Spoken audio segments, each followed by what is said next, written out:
సంవత్సరాల తరబడి ఎన్ని మందులు వాడినా మీ మోకాల నొప్పులు తగ్గట్లేదా? ప్రాణ పెయిన్ క్లినిక్ లో అత్యాధునిక చికిత్స. ఆర్జీకర్ హాస్పిటల్ కి వచ్చినాం మనం ఈ రోజు.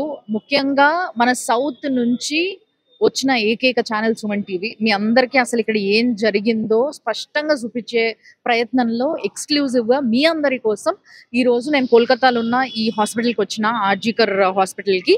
సో ఇక్కడ నా వెనకాల మీకు కనిపిస్తున్న ఎమర్జెన్సీ వార్డ్ ఏదైతుందో ఇది ఎమర్జెన్సీ ఎంట్రన్స్.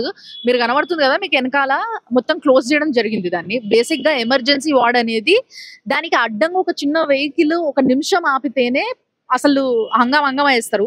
అలాంటిది ఈ రోజు జరిగిన ఇన్సిడెంట్ వల్ల కంప్లీట్ గా దీన్ని క్లోజ్ చేసి ఎమర్జెన్సీకి అటువైపు నుంచి ఓపెన్ చేసి అట్లా పోనిస్తున్నారు జనాలందరినీ కూడా.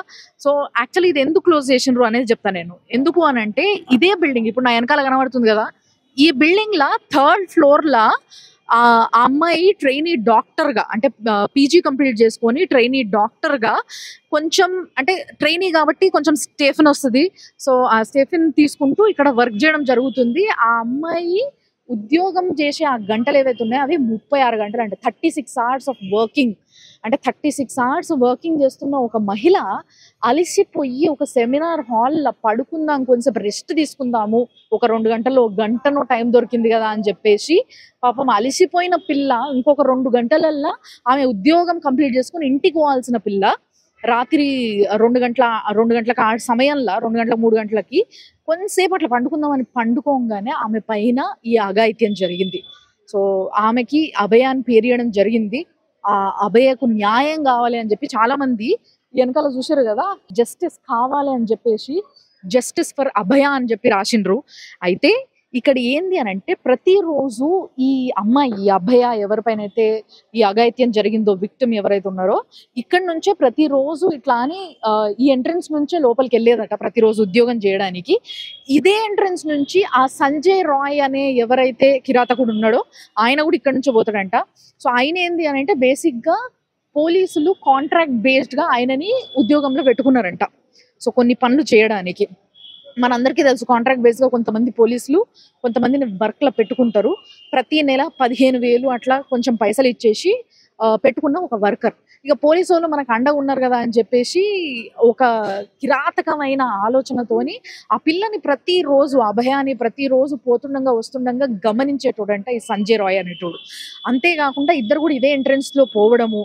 అండ్ ఇంకోటి ఏంటంటే సంజయ్ రాయ్కి ఈ హాస్పిటల్లో ప్రతి దగ్గరికి, అంటే అది మార్చురీ రూమ్ అయినా సరే, అది ఆపరేషన్ థియేటర్ అయినా సరే, ఐసీయూ అయినా సరే, ఏ వార్డ్ అయినా సరే, ఎటువంటి పర్మిషన్స్ లేకుండా డైరెక్ట్గా వెళ్ళిపోయే ఒక కలుపుగోలుతనం ఉండేనంట ఆయన దగ్గర. ఎందుకంటే ఆయననే ఒక పోలీస్ లాగా ట్రీట్ చేసేటోళ్ళంట ఇక్కడ వాళ్ళు అందరూ కూడా. అంతేకాకుండా కరెక్ట్గా ఈ ఘటన జరగడానికి అంటే 20 రోజుల కింద జరిగింది ఇది. సో 20 రోజులకి కరెక్ట్ గా ఇంకో 2 వారాల క్రితము ఇక్కడ ఎవరైతే లేడీస్ వర్క్ చేస్తున్నారో, అంటే నర్సులు కావచ్చు, ఎవరైతే స్టాఫ్ ఇక్కడ వర్క్ చేస్తున్నారు ఈ హాస్పిటల్లో, వాళ్ళని చాలా గలీజ్ గా ట్రీట్ చేసిండంట, అంటే మిస్బిహేవ్ చేసిండంట ఈ సంజయ్ రాయ్ అనేట ఆయన. సో అట్లా మిస్బిహేవ్ చేసినందుకు గనుక వాళ్ళు పోయి ప్రిన్సిపల్ కి ఆల్రెడీ ఒక కంప్లైంట్ ఇవ్వడం కూడా జరిగిందంట. ఇట్లా మా పైన ఇట్లా చేసిండు, ఇట్లా మాతో మిస్బిహేవ్ చేసిండు ఈ సంజయ్ రాయ్ అనే వ్యక్తి అని చెప్పేసి ఆయన పైన కంప్లైంట్ ఇచ్చినప్పటికీ ఆయన పైన ఎటువంటి యాక్షన్ తీసుకోకపోవడం వల్ల ఇంకా విజృంభించిండు. అంటే మనని ఎవ్వరు ఏం చెయ్యలేరు, మనని ఎవ్వరు ఏం అడగరు, ఏం అనరు అన్న ఒక ధీమా ఎక్కువైపోయి దానితోని ఆ క్రూరత్వంతోని ఆ మనిషి ఈ విధంగా ఈ రోజు బిహేవ్ చేసి ఒక డాక్టర్, అంటే రేపటి రోజు సమాజానికి ఎంతమంది ప్రాణాలు కాపాడేదో ఆ పిల్ల, 31 ఏళ్ల పిల్ల, ట్రైనీ, చాలా అందంగా ఉంటదంట అమ్మాయి కూడా. సో అలాంటి ఒక అమ్మాయిని అరాచకంగా, మీ అందరికీ తెలుసు కదా ఆ ఇన్సిడెంట్ జరిగిన తర్వాత తల్లి గుండెలు బాదుకొని ఏడ్చింది కూడా ఇదే ప్లేస్ లా, ఈ ఎమర్జెన్సీ వార్డ్ కి ఆపోజిట్ ఇక్కడ బయట 3 గంటలు వెయిట్ చేయించారంట. ఇక్కడనే ఆ పేరెంట్స్ కూడా 3 గంటలు ఆ అమ్మాయిని చూడడానికి వెయిట్ చేసిండ్రంట. అయితే ఇక్కడ ఎవరైతే సిబ్బంది ఉన్నారో, ఇక్కడ ఇందులో పనిచేసేటోళ్ళు ఎవరైతే ఉన్నారో, హెడ్లు కావచ్చు, లేకపోతే మేనేజర్లు కావచ్చు, సూపరింటెండెంట్లు కావచ్చు, వీళ్ళందరూ కూడా అసలు ఏమైందో తెలియదు కానీ ఈ ఇన్సిడెంట్ ని కప్పిపూడ్చడానికి చూస్తున్నారు అని చెప్పి ఇక్కడ ఇంతకు ముందు చదివైన ఎక్స్ స్టూడెంట్స్ కానీ ఇక్కడ పనిచేస్తున్న వాళ్ళందరూ కానీ చెప్తున్న విషయం ఇదే. వాళ్ళు బాగా కోడ్ చేసి చెప్తున్న విషయం ఏంటంటే ప్రతి ఒక్కరు ఇక్కడ పనిచేసేటోళ్ళు ఈ ఇష్యూ పైన బయటకు వచ్చి మాట్లాడాల్సింది వాళ్ళే. ఎందుకంటే దగ్గర నుంచి ఆ అమ్మాయిని చూసిండ్రు, ప్రతిరోజు అమ్మాయిని కలుస్తారు. అలాంటి ఒక అమ్మాయికి మన మధ్యలో తిరుగుతున్న ఒక ఆడపిల్లకి ఇలాంటి ఒక అన్యాయం జరిగింది అని అంటే ఆ పిల్లని వెనకేసుకురావాల్సింది పోయి అసలు ఈ నిందితుడు ఎవరైతే ఉన్నాడో, ఎవరైతే ఈ ఇన్సిడెంట్ కి కారణమో వాడిని వెనకేసుకొస్తున్నారు, అసలు ప్రూఫ్లన్నీ దాచిపెడుతున్నారు అని చెప్పేసి కొంతమంది ప్రొటెస్టర్లు కూడా మనకి చెప్పడం జరుగుతుంది. అయితే ఇప్పుడు నేను వీళ్ళని అడిగి లోపల ఓనికి ట్రై చేసినా కూడా వాళ్ళు ఒకటే మాట చెప్పారు, సిబిఐకి కేసు అప్పచెప్పడం జరిగింది కాబట్టి మీరు మమ్మల్ని తప్పించుకొని లోపలికి పోయినా కూడా పైన 3rd ఫ్లోర్ లో సెమినార్ హాల్, ఇప్పుడు ఇది చూసారు కదా 3వ ఫ్లోర్ లో లైట్లు కూడా లేవు. మీరు ఇటువైపు చూస్తే ప్రతి ఫ్లోర్ లో లైట్లు ఉన్నాయి, 1st ఫ్లోర్ లో ఉన్నాయి లైట్స్, ఓన్లీ ఆ 2nd ఫ్లోర్ లో కూడా లైట్లు కనబడుతున్నాయి ఇటువైపు. కానీ ఈ 3rd ఫ్లోర్ లో మాత్రం లైట్సే లేవు. సో 3rd ఫ్లోర్ మొత్తం కూడా పోలీస్ సిబ్బంది అక్కడ కాపలా కాస్తున్నారంట, ఎవరిని రానియకుండా కంప్లీట్ గా ఆ 3rd ఫ్లోర్ ని క్లోజ్ చేయడం జరిగింది. అక్కడ పేషెంట్స్ ని కూడా రాణిస్తలేరు, స్టూడెంట్స్ ని కూడా రాణిస్తలేరు. సెమినార్ హాల్ ఉంది అంటే బేసిక్ గా స్టూడెంట్స్ అందరూ అక్కడ కొన్ని సెమినార్స్ కి పాల్గొనాల్సి వస్తుంది, బట్ అక్కడికి స్టూడెంట్స్ ని కూడా రాణిస్తలేరంట, కంప్లీట్ గా క్లోజ్ చేయడం జరిగిందంట. అండ్ ఇంకొకటి ఏంది అని అంటే ఆ పక్కనే ఒక రెనోవేషన్ వర్క్ జరుగుతుందంట. ఆ రెనోవేషన్ వర్క్ లో భాగంగా ఏ సెమినార్ హాల్లో అయితే ఈ ఘటన జరిగిందో అక్కడ ఒక గోడని కూలగొట్టడం జరిగింది. ఆ గోడని అంటే ఇంత పెద్ద ఇష్యూ అయిన తర్వాత బేసిక్ గా అక్కడ ఏమి ముట్టుకోనియరు, అక్కడ ఎక్కువ మందిని తిరగనియరు. ఇప్పుడు ఫర్ ఎగ్జాంపుల్ పోనీకి ప్రయత్నిస్తున్న మీడియా వాళ్ళని కూడా లోపల చూపియని ఇస్తలేరు, అసలు లోపలికి అడుగు పెట్టనిస్తలేరు. బట్ ఇలాంటి సిచ్యువేషన్ ఉన్న సమయంలో ఆ రెనోవేషన్ ని ఎట్లా అలౌ చేసిండ్రు, ఎట్లా గోడను కూలగొట్టడం జరిగింది ఈ ఇన్సిడెంట్ జరిగిన తర్వాత అని ఒక క్వశ్చన్ మాత్రం ప్రతి ఒక్కరికి క్వశ్చన్ మార్క్ గానే మిగిలిపోయింది.